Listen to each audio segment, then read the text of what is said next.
Bismillahirrahmanirrahim. Assalamualaikum warahmatullahi wabarakatuh. Selamat pagi anak-anak sekalian. Semoga kalian semua sehat dan tetap semangat. Hari ini pertemuan yang pertama di semester 2. Ibu harap kalian akan terus semangat belajar, semangat selalu mengerjakan tugas-tugas, mengeksplor pengetahuan yang lain ya.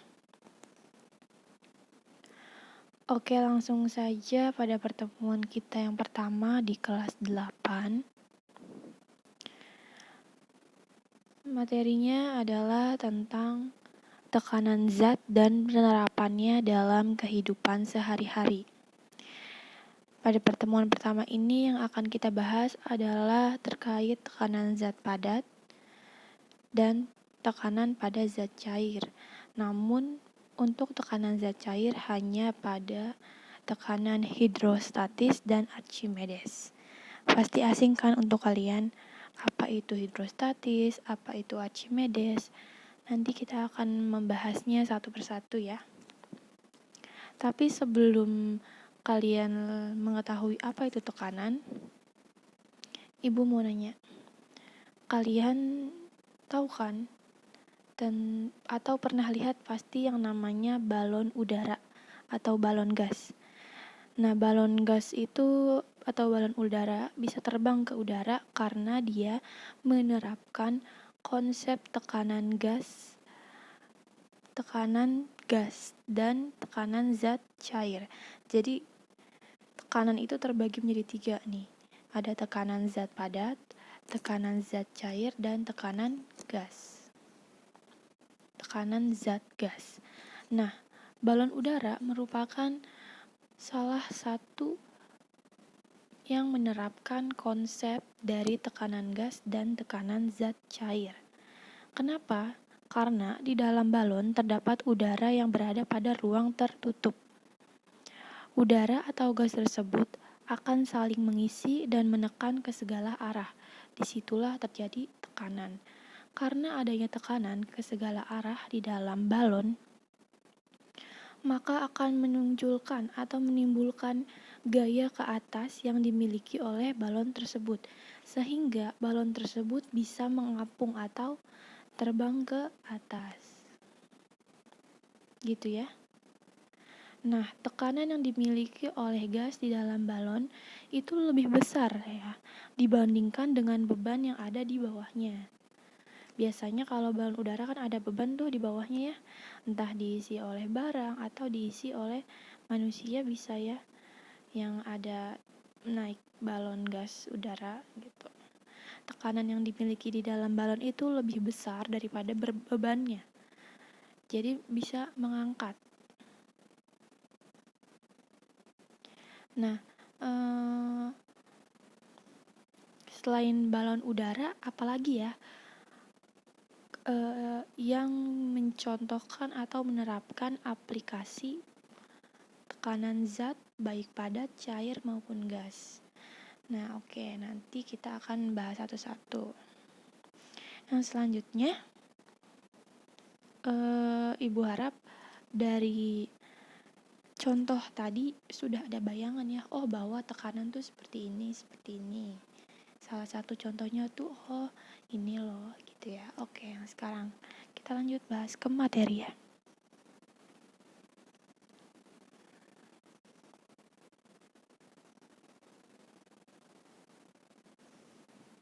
Ini peta konsepnya ya. Kita akan belajar fluida juga nanti. Yang pertama, tekanan zat padat. Pengertian tekanan itu apa sih, Bu? Tekanan merupakan konsep yang melibatkan gaya dan luas permukaan. Gaya dan luas permukaan akan memengaruhi hasil tekanan yang diberikan pada suatu benda. Tekanan zat padat adalah tekanan yang diberikan oleh benda yang berwujud padat atau disebut tekanan zat padat. Jadi yang memberikan tekanan itu merupakan zat padat ya. Disebutnya tekanan zat padat.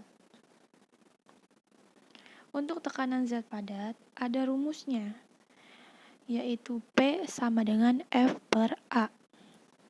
P di sini ya adalah tekanan atau satuannya adalah Newton per meter atau kilogram per meter per sekon persegi. Kuadrat atau persegi sama saja. Sama dengan F itu adalah gaya, satuannya Newton atau disingkat N per A. A ini adalah luas permukaan yang disentuh oleh tekanan.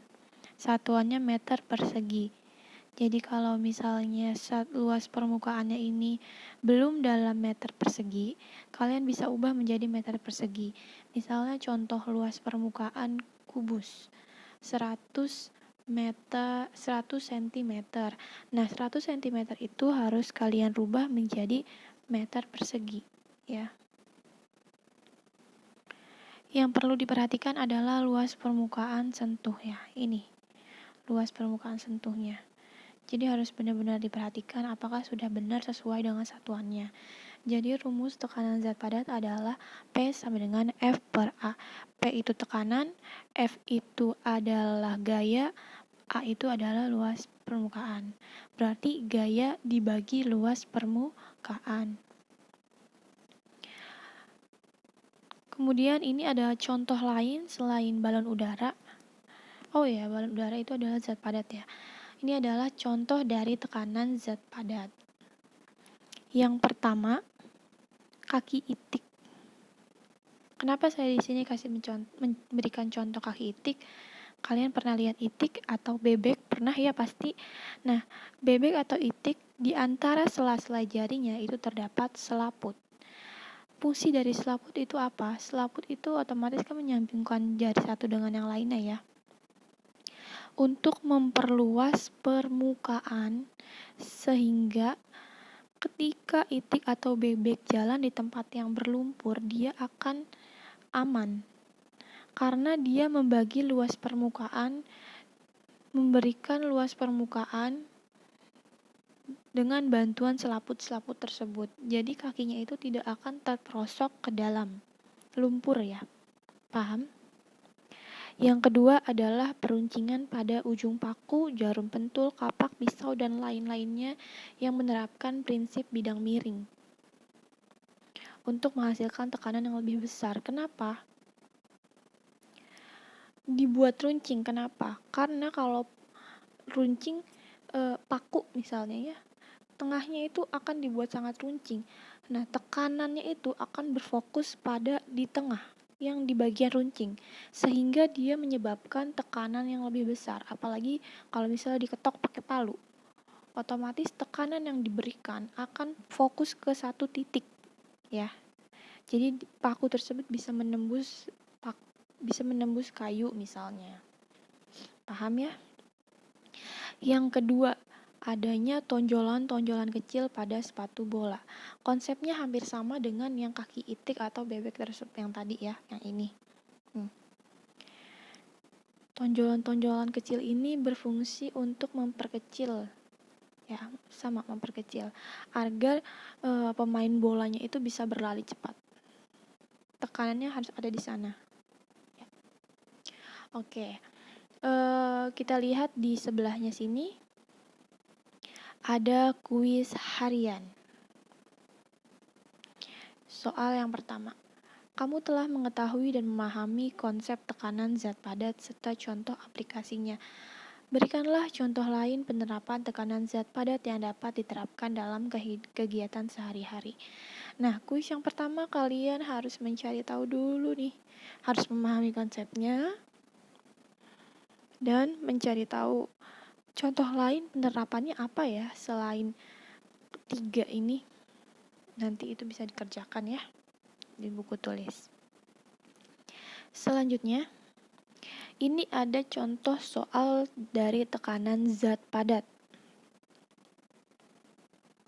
Seorang anak yang sedang belajar berjalan memiliki berat 100 Newton. Ia melangkah jinjit dengan luas ujung telapak kaki yang menekan permukaan tanah adalah 50 cm persegi. Berapakah tekanan yang dilakukan anak itu terhadap tanah? Nah, kita cari tahu dulu nih. Oh, di sini ada nih unsur N, berat. Beratnya 100 Newton.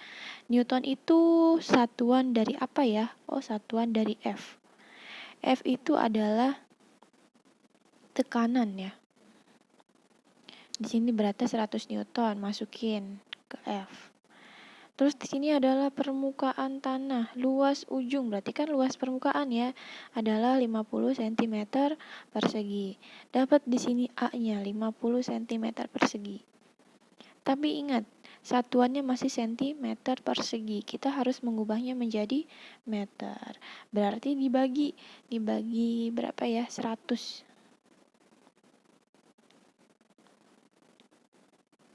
Dibagi 1000.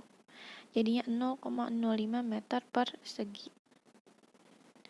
Yang ditanyakan adalah berapakah tekanannya, gitu ya. Dapat deh P.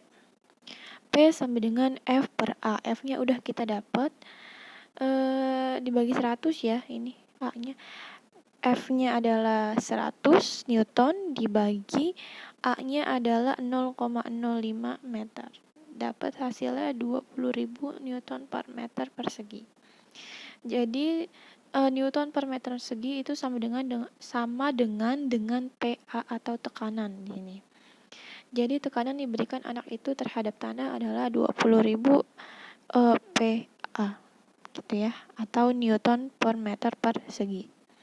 Sampai sini paham ya tentang contoh soal. Yang selanjutnya ini ada kuis harian soal nomor 2. Saya memberikan contoh lain sama persis ya. Ini hanya saja diubah angka-angkanya. Silakan dikerjakan, diikuti contohnya di sini, diikuti cara-caranya, tahapannya ya. Di buku tulis, ditulis soalnya seperti ini, tulis penyelesaiannya dan caranya, serta kesimpulan. Harus ada jadi di sini. Paham ya? Selanjutnya kita masuk tekanan zat cair. Sebelum memasuki tekanan zat cair, ada kata-kata fluida yang ditebal dan besar di sini. Saya mau jelasin tentang fluida ya. Fluida adalah zat yang dapat mengalir. Kita ingat bahwa wujud zat ada 3, yaitu padat, cair, dan gas. Yang tergolong ke dalam fluida adalah cair dan gas. Zat cair dan gas memiliki massa ya, sehingga memiliki berat. Ketika suatu otomatis dia mempunyai berat. Dan pada saat berada di suatu tempat, dia memiliki luas tertentu, serta menghasilkan yang namanya tekanan. Jadi, yang termasuk dalam fluida adalah zat cair dan zat gas. Karena dia memiliki berat dan memiliki luas, sehingga menghasilkan yang namanya tekanan. Ya.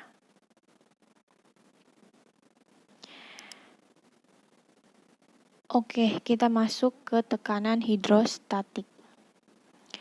Yang pertama dari zat cair ya. Tekanan hidrostatik adalah tekanan dalam zat cair yang disebabkan oleh berat zat cair itu sendiri. Semakin dalam zat cair, maka semakin besar tekanan yang dihasilkan. Contohnya, untuk tekanan zat cair adalah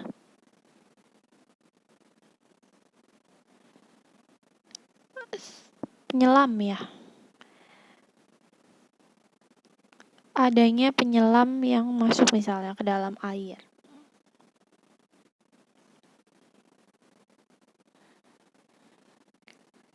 Tekanan hidrostatis ini menyebabkan gangguan biasanya pada yang dialami oleh penyelam-penyelam atau benda-benda yang menyelam ke dalam air atau yang masuk ke dalam air. Selain dipengaruhi oleh kedalaman zat cair, hidrostatis ini juga dipengaruhi oleh massa jenis zat cair. Semakin dalam zat cair, maka semakin besar tekanan yang dihasilkan. Di sini ada rumusnya. Ada pH sama dengan rho GH. Rho ini yang seperti ini namanya yang disebut rho. Dikali G dikali H. pH itu adalah tekanan zat cair, sama dengan massa jenis zat cair atau rho dikali gravitasi atau G dan dikali kedalaman zat cair atau H. Langsung saja kita masuk ke rumus supaya lebih memahami. Diketahui sebuah tabung gelas berisi minyak setinggi 20 cm. Setinggi 20 cm.